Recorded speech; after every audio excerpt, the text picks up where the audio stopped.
지난주 목요일 우리 교회가 속한 통합총회에서 한 대형 교회의 목회자 대물림을 용인하는 결정을 했습니다. 모든 방송들이 또 교회들이 그 문제로 인해서 말을 하고 또 불편한 가운데에 있는 것은 사실입니다. 며칠 동안 사실 잠도 오지 않고 누워도 눈이 안 감기고 천장만 보이는 멀뚱멀뚱 눈 뜨고 있는 그런 며칠을 보냈습니다. 통합측 교회에 속한 목사로서 교단이 보여주었던 좀 잘못된 모습들, 그 모습에 대해서 여러분에게 먼저 사과를 드리고 설교를 시작하려고 합니다.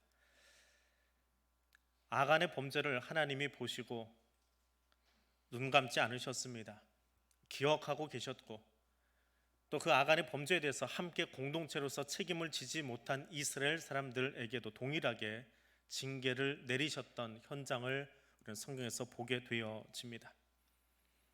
애굽에서 기껏 꺼내어 주었더니 가나안을 향해서 가는 것이 아니라 애굽의 황금 송아지를 다시 꺼내어서 만들고 거기서 불신하게 춤을 추고 있던 이스라엘 백성들을 광야에 다 재워버리신 하나님의 모습도 우리는 두려움으로 볼 수 있어야 합니다.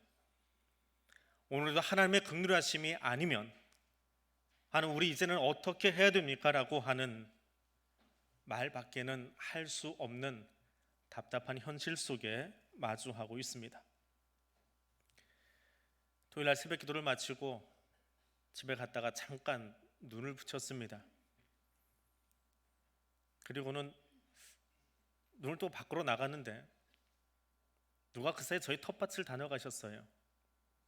깨끗하게 전지를 하고 가을녘이 되니까 덩굴이 얼마나 많은지, 덩굴도 이리저리 좀 엉켜있는데 그거 다 제거하고 아주 깔끔하게 환한 바닥에 다 드러나 보일 정도로 전지를 다 끝내 놓으셨습니다.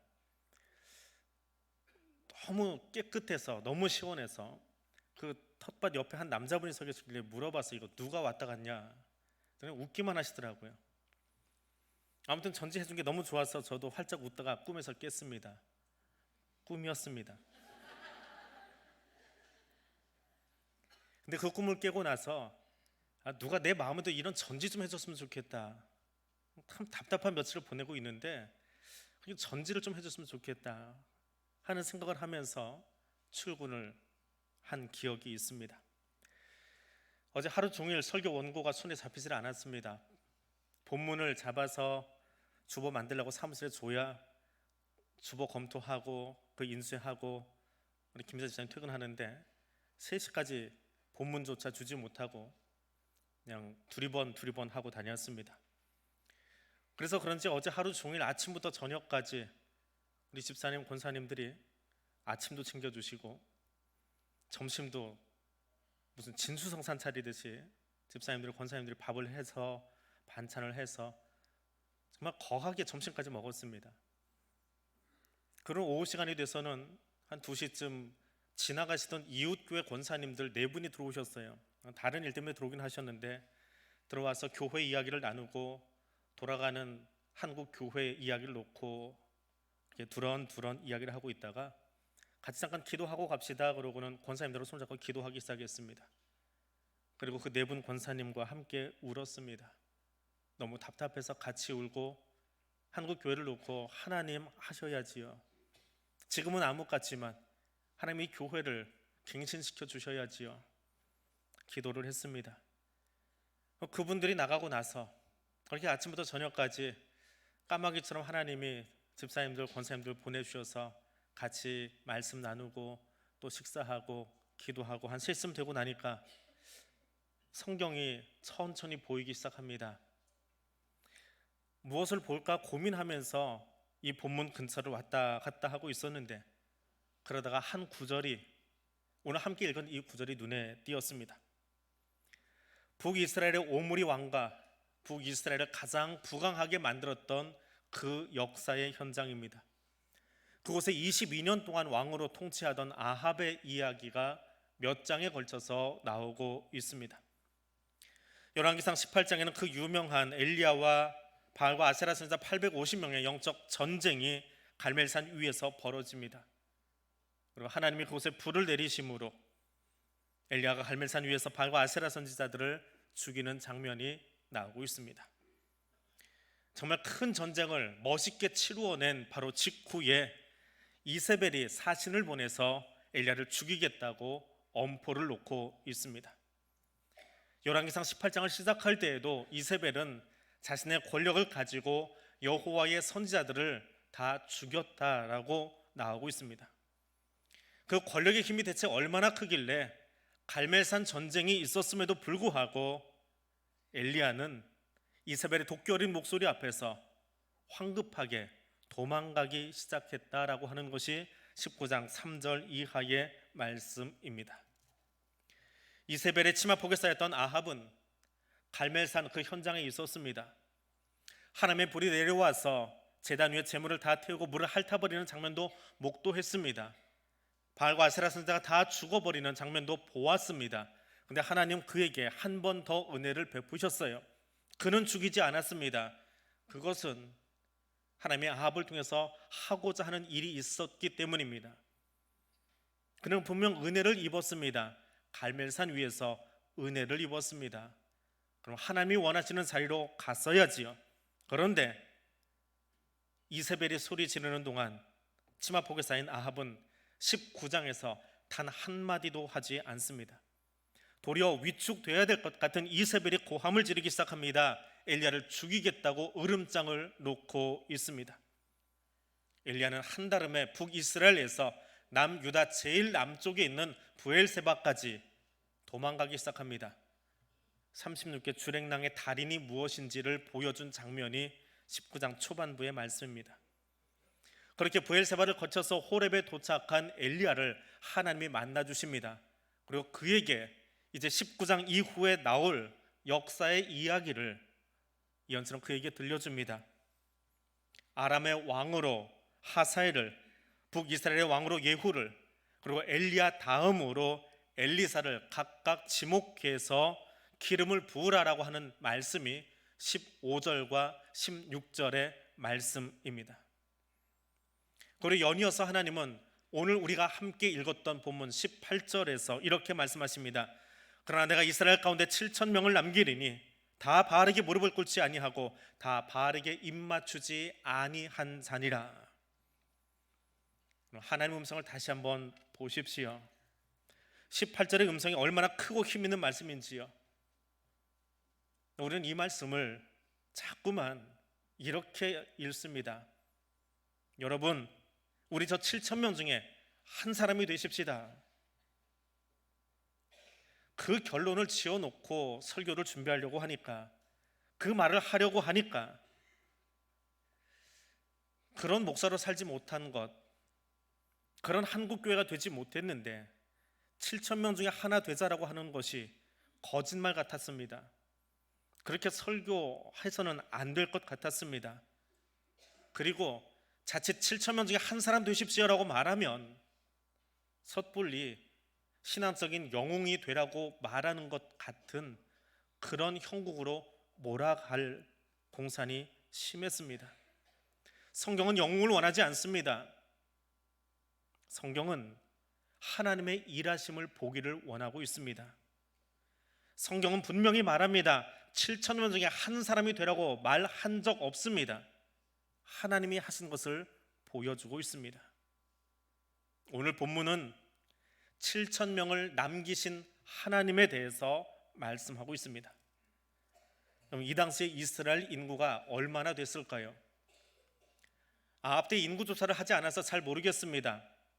미루어 짐작하건대 이스라엘이 가장 부강했던 시절이 다윗 왕 후반기입니다. 얼마나 부강했던지 신이 난 다윗이 내가 가진 것 좀 알아보고 싶어서 인구 조사를 한 기록이 있습니다. 그때 조사된 통계에 의하면 남유다와 북이스라엘의 인구가 157만입니다. 여자와 아이를 포함하면 대충 600만 인구가 통일 이스라엘의 인구입니다. 당시 북이스라엘의 인구는 110만으로 계수되었습니다. 단순 수치로 산수 방정식에다 집어넣어서 계산해 보니까 다윗 시대 기준으로 북이스라엘의 인구가 420만 정도로 추정할 수 있습니다. 그러면 7천 명이면 420만 중에 몇 프로나 될까요? 0.1%밖에 되지 않습니다. 여러분, 바알에게 무릎 꿇지 아니한 7천 명이 되십시오라고 하는 말은 이 땅의 0.1%로 살아가십시오라고 하는 말입니다. 듣기만 해도 신나지 않습니까? 또 그렇게 살아보고 싶지 않습니까? 근데 성경은 우리에게 그 사람 되라고 말하지 않습니다. 그것은 영웅 심리를 부추기는 숫자 싸움이기 때문에 그렇습니다. 마태복음 18장 22절에 예수께서 이렇게 말씀하십니다. 내가 네게 이르노니 7번뿐 아니라 7번을 70번까지라도 할지니라. 이 말씀이 왜 나왔습니까? 뭐 때문에 저렇게 명령하셨습니까? 용서하라고 하셨지요. 이웃을 용서하는데 몇 번 용서하라고 했습니까?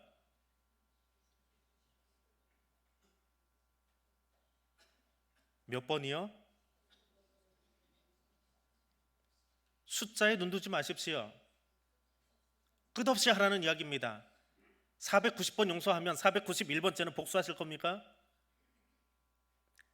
7번씩 70번 490번 용서하라는 말이 결코 아닙니다. 그건 성경 퀴즈예요. 말씀의 진수는 끝없이 용서하라는 말씀입니다. 그것이 예수의 음성이에요. 마찬가지로 내가 이스라엘 가운데 7천 명을 남기겠다라고 하는 18절의 말씀은 하나님께서 바알에게 무릎 꿇지 않은 여호와 신앙을 가지고 살아가는 사람을 몇 명 남겨놓으셨다고요? 몇 명이요? 7천이 아니라 많이 남겨놓으셨다는 관용구입니다. 완전수인 7의 1000배나 될 만큼 내가 남겨놓았다라고 하는 관용구입니다. 7,000명, 북이스라엘 인구의 0.1%를 남겨놓으셨다는 이야기가 아닙니다. 많은 수를 남겨놓으셨다는 거예요. 하나님은 단 한 명만 가지고도 민족의 역사를 바꾸실 수 있는 분입니다. 하나님은 단 한 명의 헌신자만 있어도 이 교회 역사를 바꾸어 버리실 수 있는 분이 우리 하나님이십니다. 사람이 일하는 것이 아니라 그를 도구로 붙잡고 계시는 하나님이 일하심으로 민족의 역사가 바뀌고 교회 틀이 바뀌고 세상이 바뀌게 되어 있습니다. 여기 7천이라고 하는 이 말은 하나님이 필요로 하실 때에 미래의 역사를 감당하기에 필요 충분한 큰 무리를 준비해 놓았다라고 하는 말씀입니다. 세상을 바라보고 교회 현장을 바라보면서 무력감에 빠지는 이유가 무엇입니까? 내가 패배했고 우리 팀이 패배했고 권력과 돈 앞에서 교회가 속절없이 무너졌습니다 하는 이 말은, 이세벨의 소리 앞에서 엘리야가 무너지는 것은 그가 하려고 했기 때문에 그렇습니다. 엘리야가 하려고 했기 때문에, 사람이 하려고 했기 때문에 말입니다. 그런데 성경을 자세히 보십시오. 하나님께서 패배하셨습니까? 하나님 그렇게 무력하신 분입니까? 이세벨이 외친다고 해서 하나님이 자신의 역사를 주관하던 손을 맥없이 놓아버리는 그런 분이십니까? 아닙니다. 도리어 하나님은 이세벨이 엘리야를 향해서 죽이겠다고 외치던 그 순간에 이미 앞서서 7천의 큰 무리를 준비시키셨습니다.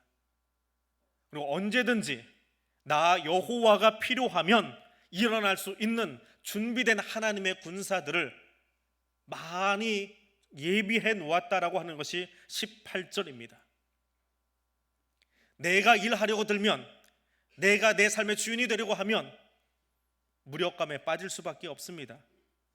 그러나 하나님이 역사의 주관자 되심을 믿는다면 우리는 넘어지지 않습니다. 도리어 나는 약하지만, 나는 유약하지만, 나는 힘이 없지만, 나는 돈이 없고 권력이 없지만 전능하신 하나님께 언제든지 기댈 수 있습니다. 소망을 바라보십시오. 하나님께 기대어서 그분의 일하심이 내 인생의 소망 되어지고 우리 교회의 소망이 되어지고 이 민족의 소망이 되어질 수 있기를 원합니다. 하나님 계속해서 말씀하십니다. 내가 남기리니, 내가 남긴다라고 말씀하십니다. 7,000명이 남기까지 엘리야가 한 일은 없습니다. 도리어 이세벨의 외침 앞에서 무력하게 호렙으로 도망가기만 했습니다. 내달리기에 달인이지요.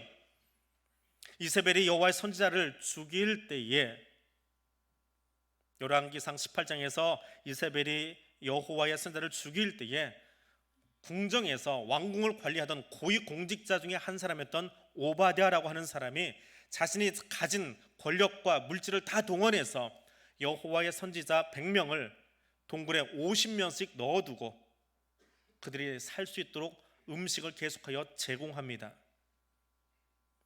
말씀의 끈이 끊어지지 아니하도록 자신이 최선을 다했는데 그 고위공직자 오바댜가 최선을 다해서 준비시키고 옆으로 빼놓은 사람이 고작 100명입니다. 근데 하나님은 어떻게 7천을 준비하셨을까요? 사람이 최선을 다해야 100명이었는데 하나님은 어떻게 그 많은 수를 준비하셨을까요? 이것이 하나님의 일하심의 신비입니다. 사람이 준비해 보아야, 사람이 머리 써 보아야 거기까지입니다. 그러나 하나님은 사람이 생각하지 못할 일들을 이미 예비하시고 이루어 가시는 분이심을 기억하시기를 바랍니다. 그것이 하나님의 신비, 하나님 역사의 신비입니다. 엘리야가 지치고 낙심했을 때 하나님은 벌써부터 아람의 다음 왕을, 이스라엘의 다음 왕을, 지친 엘리야의 후계자를 다 준비시켜 놓으셨습니다. 그건 엘리야가 고민할 몫이 아닙니다. 하나님은 이미 준비해 놓으셨습니다. 무력한 엘리야만 한숨 쉬고 도망가기에 바빴을 뿐입니다.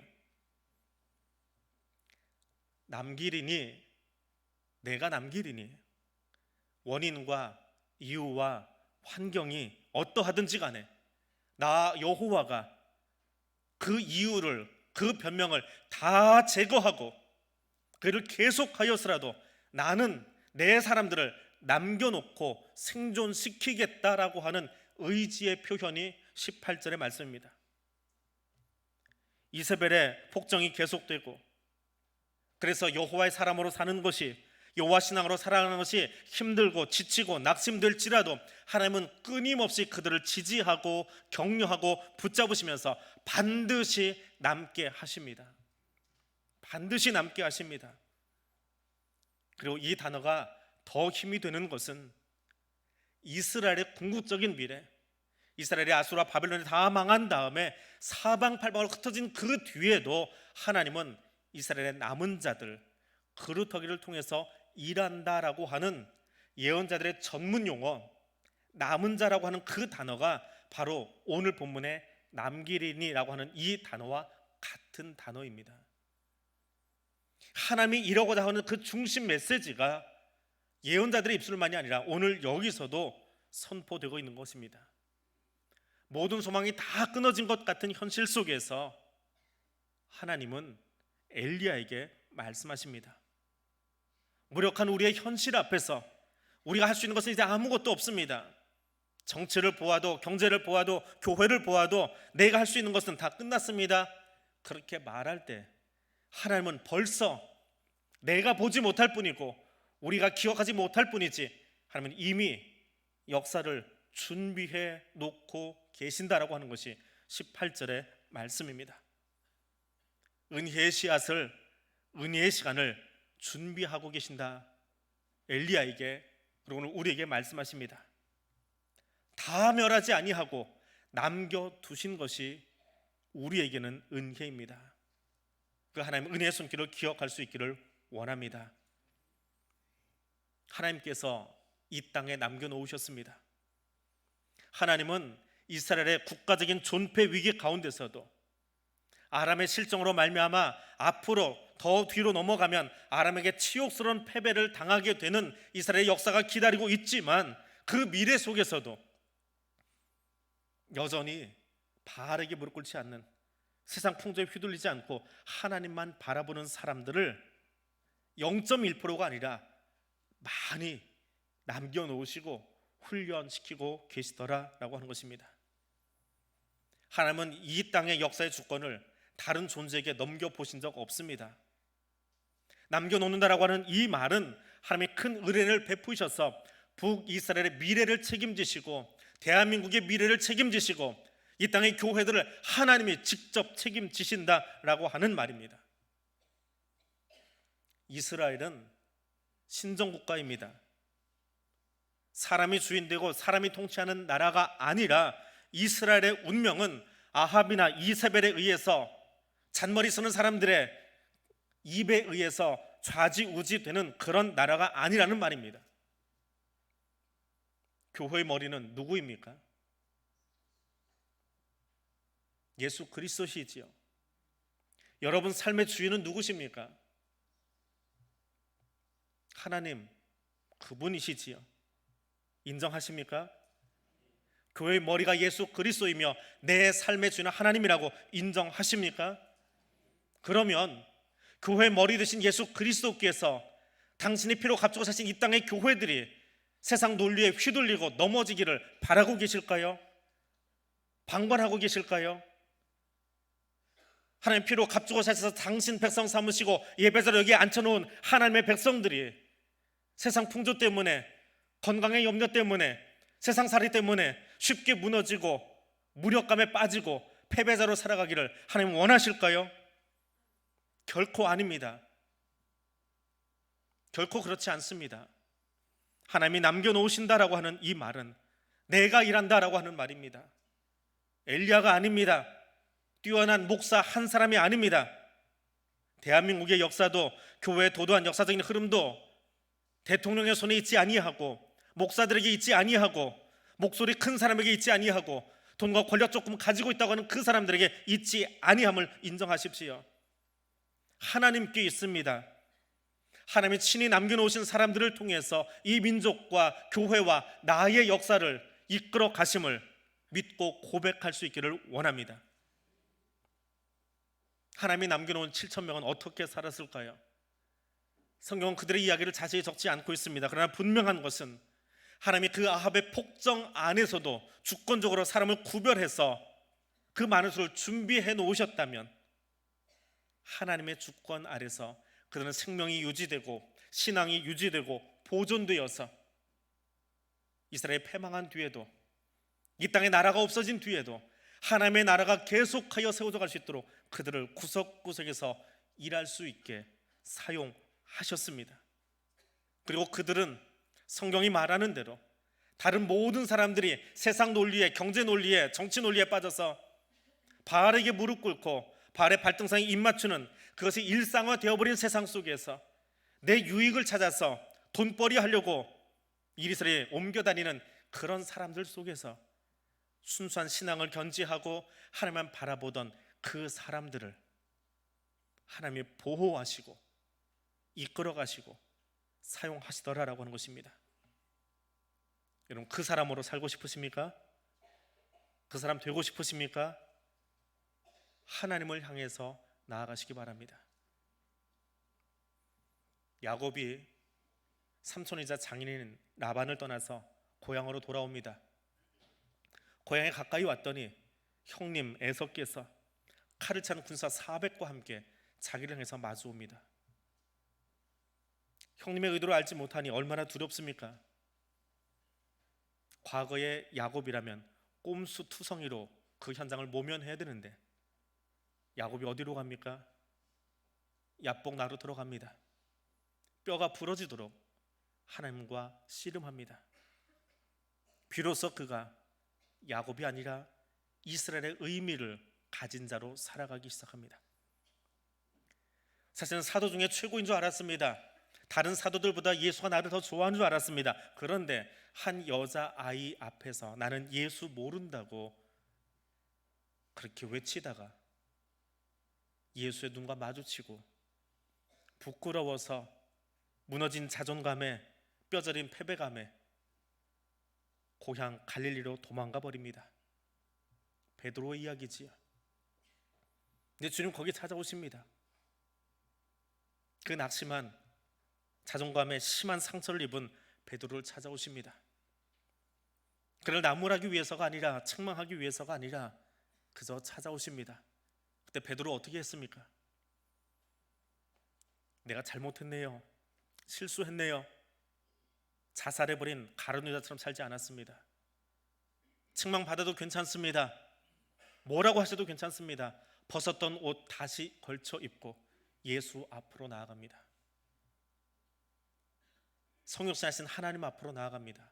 그때에 하나님께서 그에게 다시 사명을 부여해 주시고 하나님의 사람으로 사용하십니다.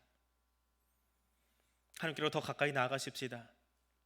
말씀 앞으로 더 가까이 나아가시기를 바랍니다. 그것이 해답입니다. 내가 아니라 하나님께서 일하심을 바라볼 수 있기를 원합니다. 세상을 울리고 움직이는 금과 은, 권력, 돈 앞에 무력해지지 마십시오. 이세벨처럼 큰 소리 지르는 사람들이 지금도 있습니다. 그러나 하나님은 그 소리를 뒤덮을 만큼 큰 소리 내시는 분이 아니라 세미한 음성으로 엘리야를 부르시고 다시 사용하시는 분이 하나님이십니다. 그 세미한 음성으로 역사를 주관하시고 이끄시는 분이 저와 여러분의 하나님입니다. 우리는 그 세미한 음성 앞에 나아갈 때 세상이 주지 못하는 진정한 평안을 맛볼 수 있게 되어집니다. 오늘 그 하나님이 주시는 평안을 맛보고 하나님 주시는 힘을 가지고 우리의 땅으로 다시금 나아갈 수 있는 그리스도의 사람들 되시기를 바랍니다. 기도하겠습니다. 전능하신 하나님, 오늘도 교회의 머리가 되시며 역사의 주권자이심을 고백합니다. 내가 삶의 주인 되고 내가 으뜸되려 할 때에 우리는 하나님을 보지도 의식하지도 못한 채 산호가 앞으로 나아감을 압니다. 주의 어지러운 세상 속에서 전능하신 하나님께로 더 가까이 나아가기를 원합니다. 전능하신 하나님 안에서 참 평안을 누리기를 원합니다. 세상 문화에 무릎 꿇지 않고 입맞추지 않는 구별된 자로 살아가도록 우리를 인치시고 인도하시며 함께하여 주옵소서. 예수님 이름으로 기도드립니다. 아멘.